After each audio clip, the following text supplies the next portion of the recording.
We continue our 2024 conference previews with the last standing FBS West Coast football conference, the Mountain West. And this conference has been through a lot of changes in the past year. You've got new coaches at 8 different schools this year. Now, the elder statesman is Troy Calhoun at Air Force. Jay Norvell still trying to get things rolling at Colorado State. You got 2 interim coaches that were just named in the past month at Fresno and Utah State. It's going to be a wild season for this bunch. And the G5 favorite to make the playoff is from a first-year coach in this conference. It's pretty crazy times that we're living in. Now, before we get into it, of course, you guys should, at this point, know what to do.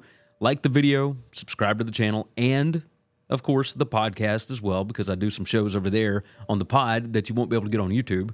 And, of course, jump in the comments, tell me your thoughts on all of these Mountain West teams. Who do you think is going to win the conference? Who's going to make the championship game, etc.? I want to know your thoughts on it. If you want to keep up with my bonus content during the season, all of my stats, projections, my picks, as I make them, bonus podcasts, etc., sign up at bettingcfb.com. It's only $5 a month or $50 for the year. Now, for each of these conference previews, I'll give you 3 reasons why each team might go over and 3 of why they might go under, and then I'm going to give you the number of projected wins from my numbers. So let's go ahead and dive into it. The Air Force Falcons. Oh, yes. Oh, yes. Their current win total is 6.5. It's the same as the opener. Odds of minus 134 to go over. That's implied probability of 57%. And plus 110 to go under. That is implied probability of 47.62%. Conference odds are plus 1,400 with an implied probability of 6.67% on that. Now, for why they might go over their win total.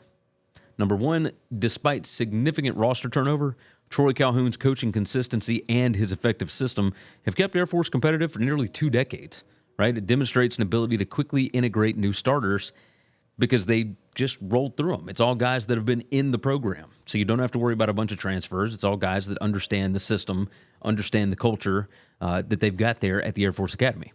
Now, number 2, the defense, of course, led by standout players like defensive tackle Peyton Zadruk and the cornerback Jamari Bellamy. It remains a strong foundation for this Falcons defense to build on, even with new faces in the lineup. And then, of course, number 3, you see the schedule. That schedule's pretty favorable. You avoid the opponents like UNLV and Boise. You got key games against Fresno State and Oregon State. Those are both at home. It increases the chances of winning more games. Now, as far as why they might go under their win total, Air Force has got massive roster turnover, particularly on offense. They lost their top 4 rushers, 8 offensive linemen, and, of course, their experienced quarterback, Zach Larrier, which could lead to struggles in maintaining, their upper-level performance here. Number 2, the inexperience at quarterback and offensive line, coupled with the departure of those key players on defense, that might cause some inconsistency and difficulties, especially in the early part of the season. And then number 3, while the system is reliable, the lack of returning production and the need to integrate some new starters that could result in, regression from the recent success. If you're trying to get to 6.5 wins, trying to get to 7 to go over, it's going to be kind of tough. Their rating, I've got them at 90 in the country. That might be underselling them a little bit, but you can understand why when you just look on paper. Their conference rating, I've got them at number 4. Projected wins, I've got them at 6.7, which is slightly over with 7 games as a projected favorite. But you see the schedule. I've got 10 toss-up games. Now, I've got 1 gimme against Merrimack in the first week. After that, I've got them like almost a 10-point dog to Baylor on the road. I mean, would it shock you if they beat Baylor? I don't think so. But also, you look at every other game on the schedule, and it's all within 8 points. So there's a chance they could win or lose any one of these games. I'm curious what this team is going to look like as we go forward.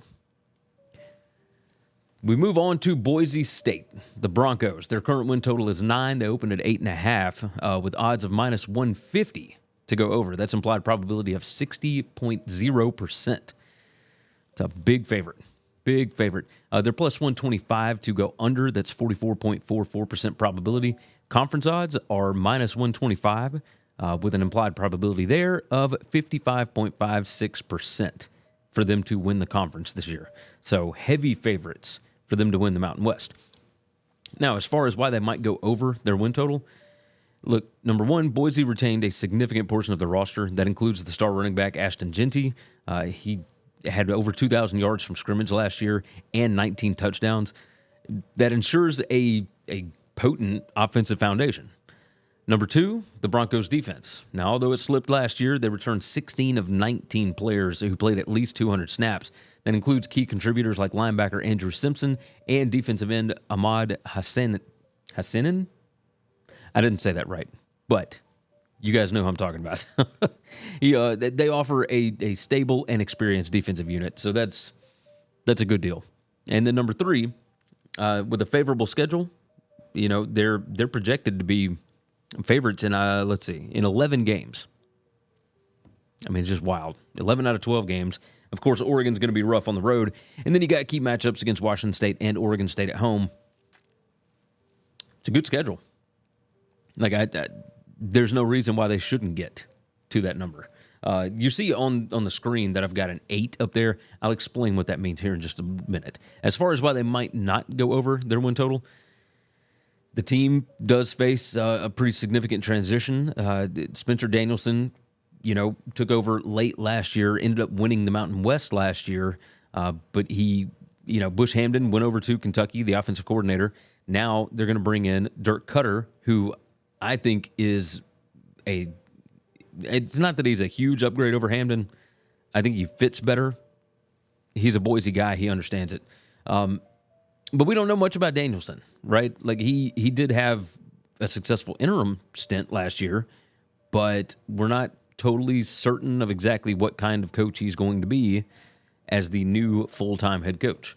Number two, the passing game was inconsistent last year, and you've got promising additions, right? You got the wide receiver Cam Camper, guys like that. The overall offensive cohesion, it's yet to be fully tested. And then we find out that Malachi Nelson, the former 5-star number 1 overall recruit that transferred in from USC, didn't even win the job over Maddox Madsen. So who knows what exactly to expect from this offense. And then number three, despite returning a bunch of defensive players, the unit did struggle last year. They were number 82 in defensive SP+. They got to show some big-time improvement to support a successful campaign against tougher opponents like Oregon, Washington State, Oregon State, on the road at Wyoming even. I mean, they got to play at UNLV. It is what it is. As far as their rating nationally, I've got them number 45, number 1 in the conference. Projected wins, I've got them at 8.57, which is, close. I've got one set of numbers that have them 8.7. I've got another that's got them 8.57. Both of those are under the 9. I've got them a projected favorite in 11 games. I've got them in 6 toss-up games. And on the screen here, as you can see, I've got an 8 up there above the home and away.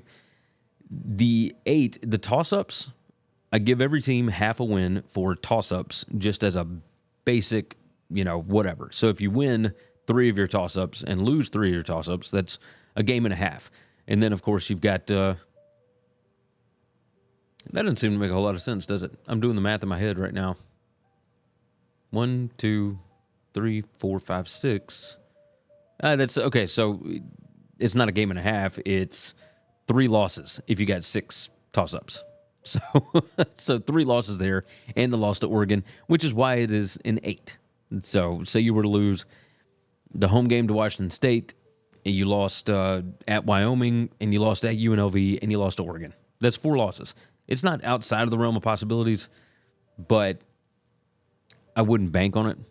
So my guess is that they go over, but it wouldn't shock me to see this team go under the 9 there. All right, let's keep it moving. Colorado State Rams. Current win total 6.5, same as the opener.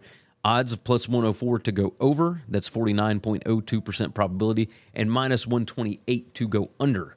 And that is a 56.14% probability.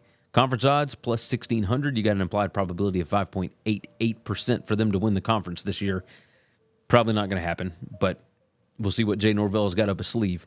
As for why they might go over their win total, number one, the quarterback Braden Fowler-Nicolosi returns. Of course, he's got valuable experience. The star receiver, Torrey Horton, produced consecutive 1,000-yard seasons. The offense has got a potent passing threat that can drive the team to wins.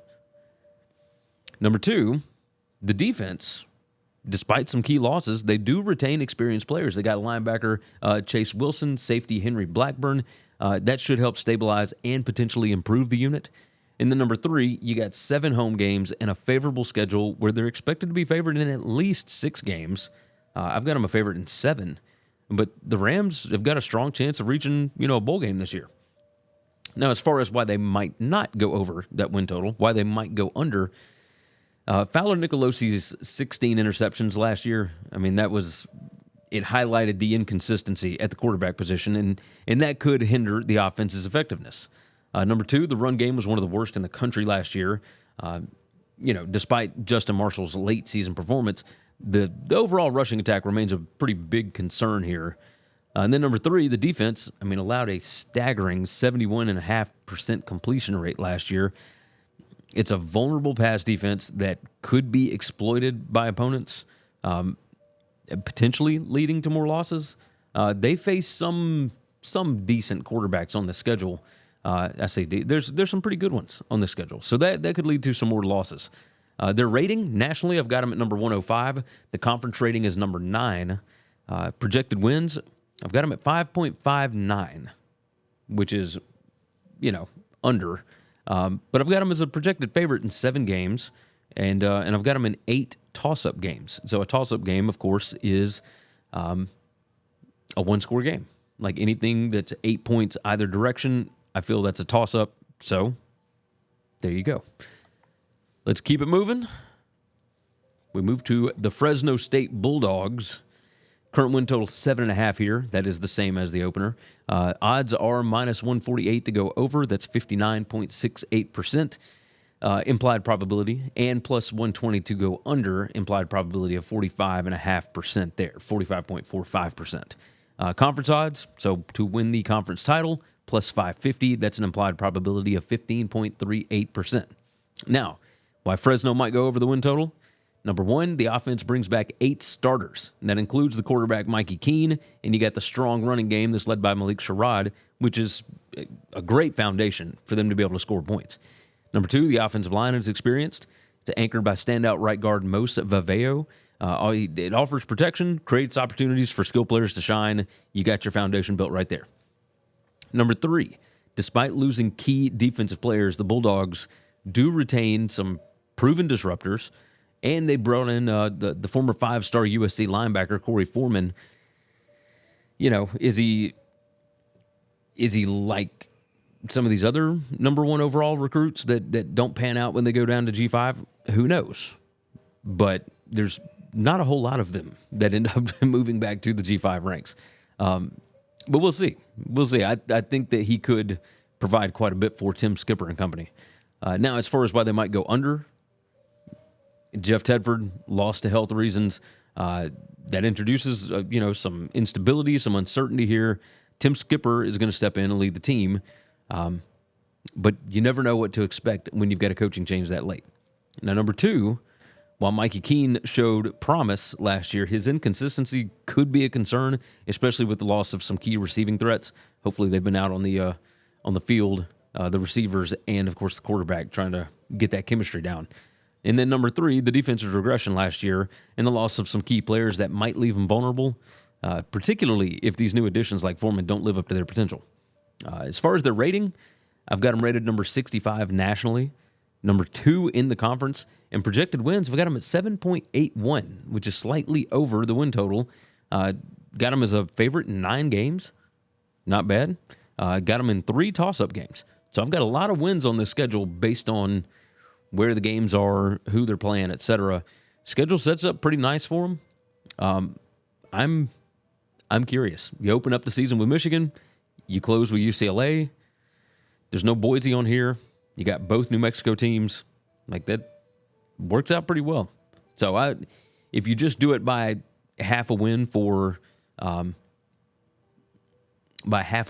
toss-up games, I've got them at 8.5.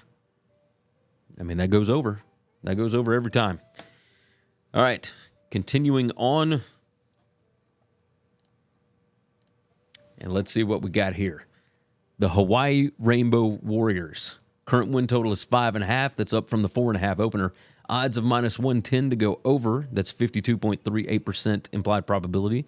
And then -110 to go under. That's implied probability of the same thing, 52.38%. Conference odds are plus 3,200 with an implied probability of 3.03% there. As far as why Hawaii might go over their win total, number one, the Rainbow Warriors have got an impressive amount of returning production. They're number 7 nationally. That includes key players like the quarterback Braden Traeger and his 6 leading receivers coming back. Number 2, the offense showed improvement towards the end of last season, and the addition of a quarterback run game added another dimension that helped them win 3 of their last 4 games last year. Number 3, the defense, led by some experienced players. You got linebacker Logan Taylor. You got the safety Peter Manuma. It's got the potential to be consistent and really effective because they got 9 returning starters back, so they all should know what they're doing at this point. Now, as far as why Hawaii might not go over their win total, number 1, the defense was one of the worst in the country last year. Number 121 in defensive SP+, they allowed 41.4 points per game in their losses, and they lost 3 of their top 4 linemen. So while they do bring back a lot of experience, it wasn't good experience, right? Just saying. Number 2, the offensive line struggled significantly, allowed 39 sacks, and they averaged only 3 yards per carry, which, I mean, you got to have some kind of a running game that could hinder the overall offensive performance, although it seemed to pick up a little bit late. Number 3, despite the returning production, this is a pretty challenging schedule when you look at it. You got games against UCLA, Washington State, the top teams in the Mountain West. It makes it more difficult to secure enough wins just to get to a bowl game. Their rating, nationally, I've got them at number 110. Conference rating is number 10. Projected wins, I've got them at 5.17, which is slightly under. Would have been over the opener, but, I mean, that thing's moved a whole win now.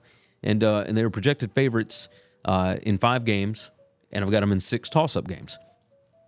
I mean, you got 4 games on the schedule that you are expected to be more than a touchdown dog in, and then 2 gimme games that I've got Northern Iowa and Delaware State, although I don't know if Northern Iowa is so much of a gimme game, but we'll see. We will see. And then you got to go on the road to Sam Houston State. I'm not a huge fan of the schedule. Not a huge fan. Yeah, and they're still doing that same thing where it's away, home, away, home, away, home, away, home, away, and then home. So there's no consistency in the schedule. I'm curious. I'm curious about Hawaii and what they are going to do going forward. The Nevada Wolfpack. Current win total is 2.5. Again, same as the opener. Odds of -122 to go under. That's 54.95% probability. And then an even +100 to go over. So implied probability there is 50%. Conference odds are plus 15,000. That's 150 to 1. That's an implied probability of 0.66% to win the conference. They're not going to win the conference. Why Nevada might go over their win total, though, over 2.5. Jeff Choate's arrival, I mean, brings a fresh energy, a pretty solid coaching resume that includes some pretty successful stints at Montana State. And, of course, he was Texas's defensive coordinator last year, or co-DC, whatever you want to call it.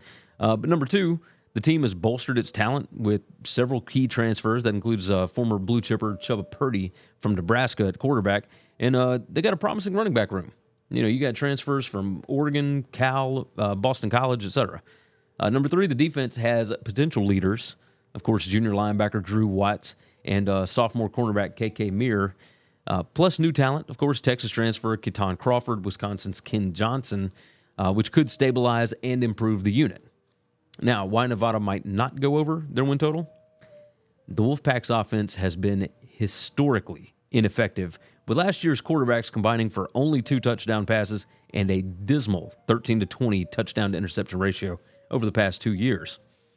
Significant postseason losses. That includes top players like Jamal Bell, Devin Campbell, Kiki Latu transferring out.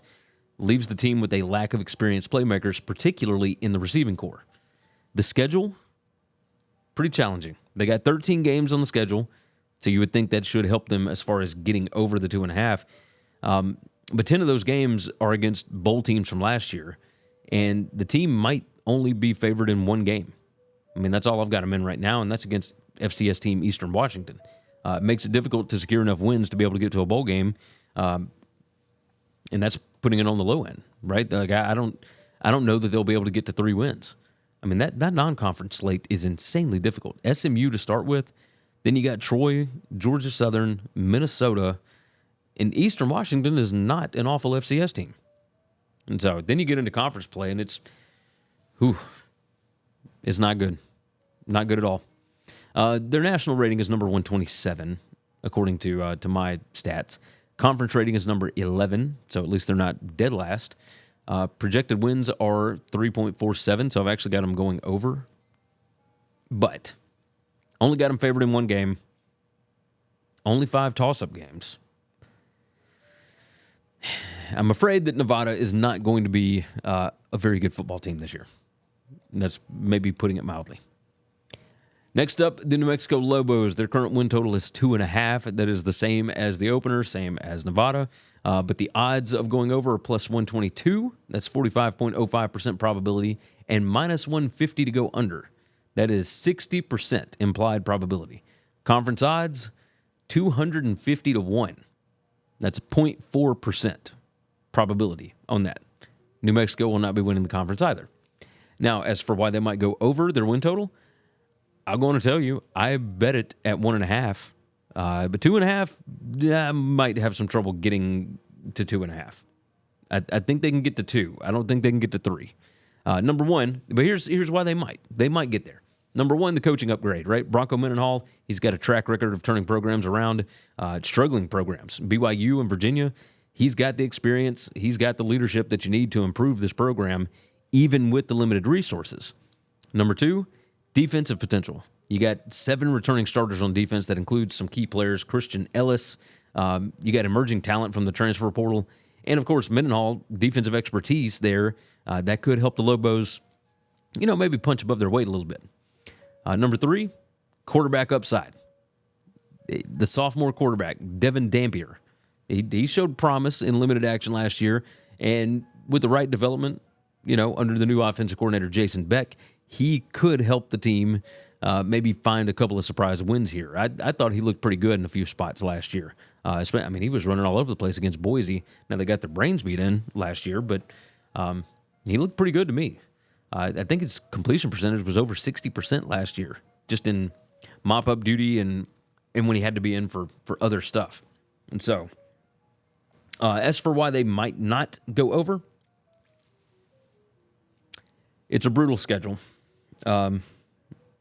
It's rough. Even your bye win against Montana State in week 1, you're going to be a double-digit dog in that one. So, I'm dealing with these allergies. Just terrible. They face the toughest schedule among all of the group of 5 teams. It's going to make them an underdog in every single game. Many of the matchups are uphill battles against, superior competition. That's not good. That's not to say that there's not a few toss-ups on here that they could win, but it's going to be tough. Number 2, offensive line concerns. You got 0 returning starters on the offensive line. All 5 projected starters coming in are transfers. I mean, that's a big risk of instability and, some growing pains in a big critical area of the team. Number 3, limited offensive firepower. I mean, you lost a bunch of skill players. You got running back Ja'Cory Krosky-Merritt gone. 2 of the top receivers.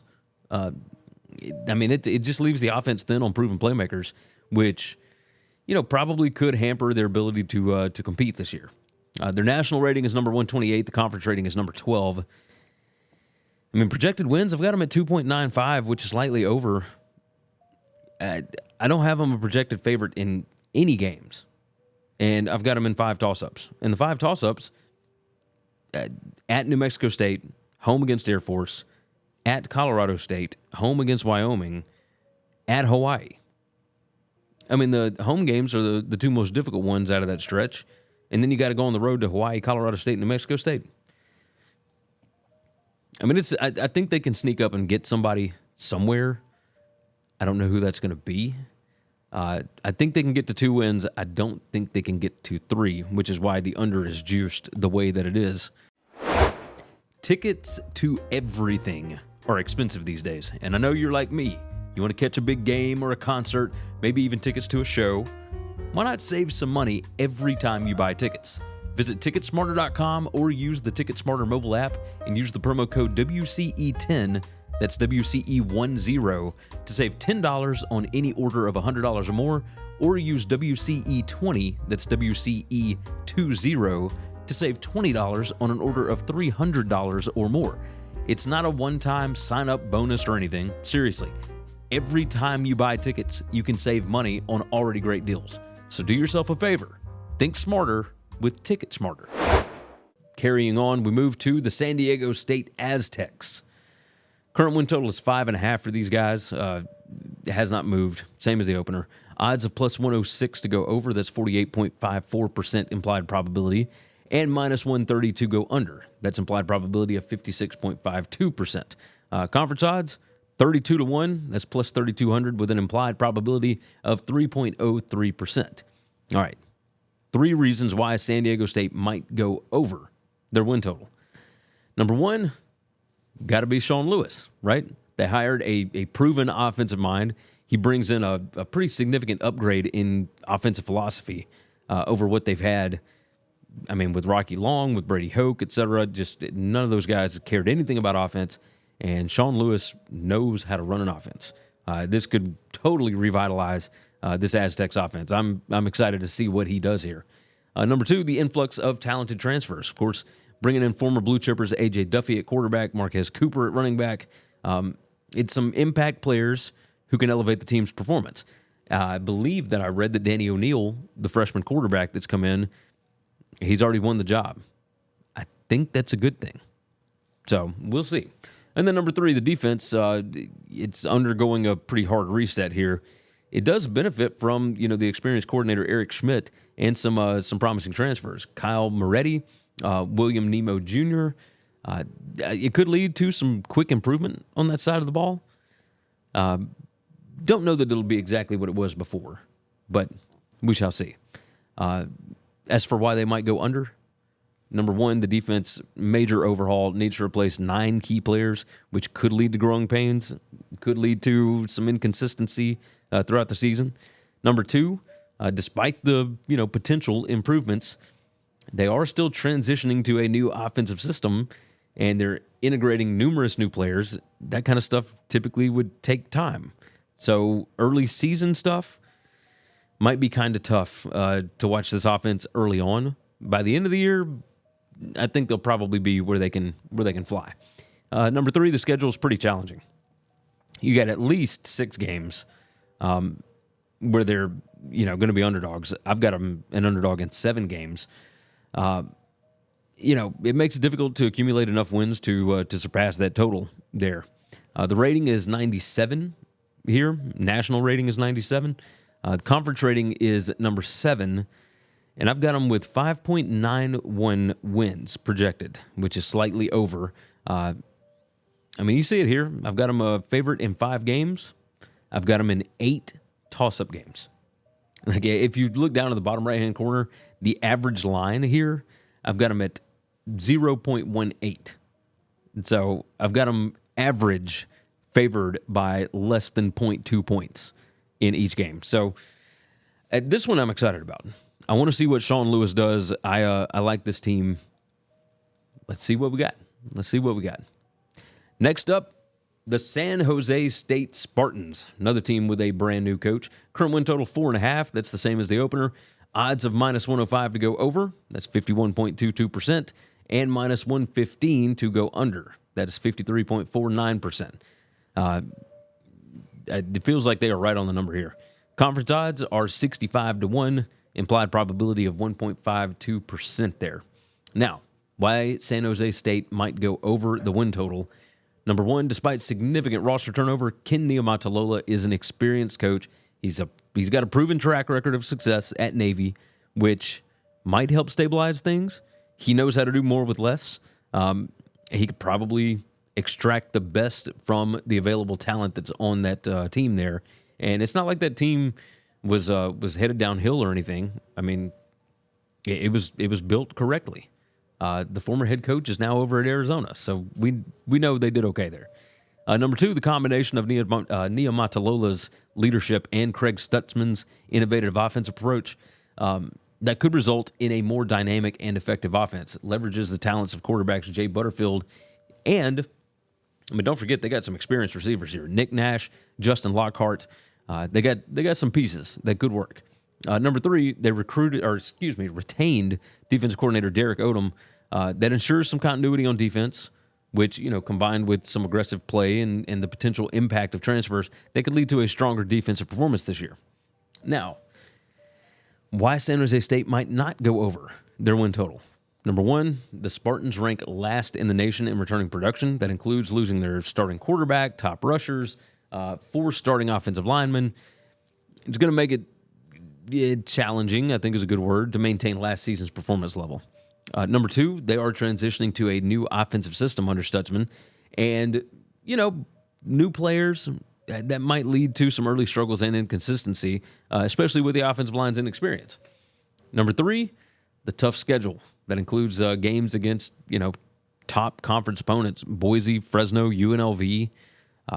You got to play Stanford, which I've got as a toss-up, but, I mean, that is a P4 school, so you got Wyoming at home. That's a bruiser. Air Force is at home. Washington State, like Sacramento State, is not exactly a pushover. I know I've got the number kind of crazy on there for that Week 1 game, but either way, the schedule, I mean, it presents a hurdle, right? So it's going to be tough to get to a winning season. I've got them nationally rated number 98. Conference rating is number 8. Projected wins, I've got 5.52, which is over. I've only got them a favorite in 4 games, though. I got them 7 toss-up games. This is another one of those teams like San Diego State. You see the average line down in the bottom right-hand corner, 0.18. Yeah, they are an underdog by less than 0.2 points per game on average. That's how wild this is going to be. So 7 toss-ups here. Going to be interesting. Going to be interesting, to say the least. All right, next one, UNLV. Current win total is 7.5. Odds of plus 122 to go over. That's 45% implied probability. And minus 150 to go under. That is 60% implied probability. The conference odds to win the title, plus 500, 16.67% probability there. As far as why UNLV might go over their win total, Barry Odom has built a pretty solid foundation here. He retained Brennan Marion somehow. That go-go offense, it's got one more year to further, develop in there. I'm excited about it. I know they lost their quarterback, but I kind of like the guys that they brought in at quarterback. So, number 2, the team boasts pretty significant talent. You got the return of wideout Ricky White III and Jacob DeJesus, coupled with the addition of experienced FCS quarterbacks Matthew Sluka and Haj Malik Williams. I mean, it should ensure stability and some more growth on offense. I feel good about this offense. Number 3, defensive improvements. I think they're likely. I mean, you got key players back. You got the linebacker Jackson Woodard. You got an influx of talented transfers, especially in the secondary, right? And that could bolster the team's overall performance. But they got all conference guys at each level of the defense. Yeah, they weren't great last year, but Barry Odom, another year, a bunch of experience. I kind of trust the defense too. Now, why UNLV might not go over their win total, they lost the quarterback, Jaden Maeva. He's over at USC now. You got 2 new FCS transfers. How long does it take them to adjust to FBS level? We'll see. I think they're both pretty good, but this is a whole different level of football, so who knows? Number 2, despite last year's success, as I mentioned, the defense was a weak point. It was number 104 in defensive SP+, and yes, there are new additions. Bringing them in quickly and effectively probably remains a challenge. And then number 3, the schedule is just absurdly difficult. You got games against 4 Power 4 conference teams, And then your top Mountain West opponents like Fresno and Boise are on the schedule too. Like UNLV could absolutely be a better team this year than they were last year and have a lower win total. Like that's just the way it goes. Their national rating is number 79. Conference rating is number 3. I've got them at 6.29 projected wins, which is under the 7.5. I mean, I've got them a favorite in 7 games. I've got 8 toss-up games here. But that schedule, I mean, good gracious. Oregon State, Boise in back-to-back weeks. You got Houston on the road to start. You play at Kansas in week 3. You get a bye week before Fresno State comes to your place, but then you also get Syracuse the week after that. I mean, it's just, there's no layups. It's a very difficult schedule. I'm curious what it's going to look like. All right. We move to the Utah State Aggies. Current win total, 5.5. That is the same as the opener. Odds of plus 138 to go over, implied probability of 42% there, and minus 170 to go under. That's implied probability of 62.96%. Conference odds are plus 5,000, so 50 to 1. That's just under 2% probability on that. Now, why Utah State might go over the win total? The offense has got potential. You got an experienced line. You got proven playmakers. That includes the running back, Rasul Faison, who withdrew from the transfer portal. You got standout receiver Jalen Royals. Those guys can provide explosive plays. Number 2, of course, the Aggies have got a competitive quarterback room. You got transfers like Iowa's Spencer Petras, Bryson Barnes from Utah, Jacob Conover, C.J. Tiller, etc. It's a range of talent that could stabilize the offense. And then number 3, you got a new defensive coordinator and now a new interim head coach here, Nate Drilling, who really improved Mexico State's defense. That could bring some fresh strategies and enhance a unit that struggled pretty significantly last season. Now, as far as why they might go under, the team experienced some significant turnover. You get the loss of key players to the transfer portal. The 2 top quarterbacks are gone. The running back is gone post-spring. That might hinder some cohesion and performance. Blake Anderson's gone, the head coach, and he left in the summer, which is never a good thing. People really like Nate, but Blake Anderson seemed to, I don't know, he was more experienced. But you never know with these things. So, despite the returning offensive line, it was a weak unit last year, right? They allowed 44 sacks, and they showed minimal individual standout performances. Raised concerns about their ability to protect the quarterback and establish the run here. And then number 3, the defense was one of the worst in the country last year. They're bringing in some new additions. They got the new coordinator and now the new head coach. That does offer some hope, but integrating these changes quickly enough to make any kind of an impact, that's going to be challenging to say the least. Their national rating is number 96. Conference rating is number 6. Projected wins, 5.32, so slightly under the 5.5. I mean, you got 5 games as a favorite, 6 toss-up games, 3 guaranteed losses, it looks like, at USC, Utah at home, and then at Boise State. 4 guaranteed losses if you count at Washington State. It's going to be a tough road to hoe here for Utah State, I think. This is going to be difficult. Very difficult. All right, finally, the Wyoming Cowboys. Their current win total is 6.5.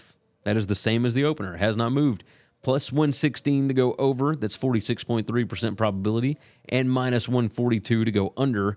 That is 58.68% implied probability. Conference odds, 18 to 1.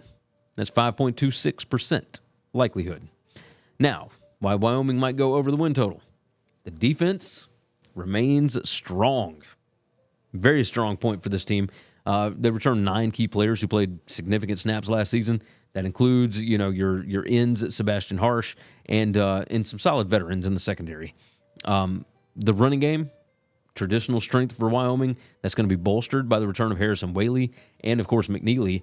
Both averaged over 5.7 yards per carry last year. And they're running behind them a pretty experienced offensive line here. And then number 3, you got the new head coach, Jay Sawvell, who was the defensive coordinator under Craig Bowl.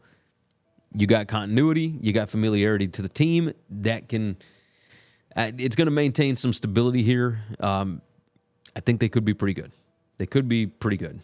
Now, as far as why they might not go over the win total, why they might go under here, you get the loss of, some key offensive players. That includes the quarterback, Andrew Peasley, who actually played really well last year. And then, of course, his top 3 receivers. You got some big gaps to fill there. Number 2, despite last year's success, Wyoming did have some statistical anomalies, we will say. They were outgained by 31 yards per game, and they relied heavily on turnovers, which typically, at least if you talk to Phil Steele, that suggests that a regression is likely this year. And then number 3, you got the transition to new coordinators, right? Particularly with Jay Johnson implementing more spread and tempo on that offense. Do you have the team or the roster that is capable of running what it is that he wants to run? You're going to try and adapt quickly. We'll see what that ends up doing, but who knows? Their national rating, I've got them at number 95.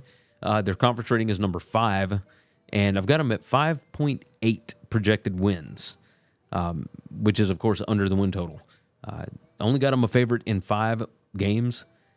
I've got 10 toss-ups on this schedule. So 10 games that are probably going to be within 1 score. That is a lot for any team. So we'll see what Jay Sawville has up his sleeve. But again, a new coach with a bunch of toss-up games, who knows? Who knows at this point? So as far as the conference title game goes, I'm going to trust Boise State to win this conference, right? Because in all honesty, I mean, it's kind of a mess. Like I said, there's 8 new coaches. And all the best teams have new coaches. The mid-tier have coaches that haven't broken through yet. Like, this conference had 2 schools name interim coaches over the summer. So I like Boise. I like their roster. I think they're probably going to play Fresno. Fresno's got the talent. And I do think, we saw this team play for Tim Skipper in the bowl game.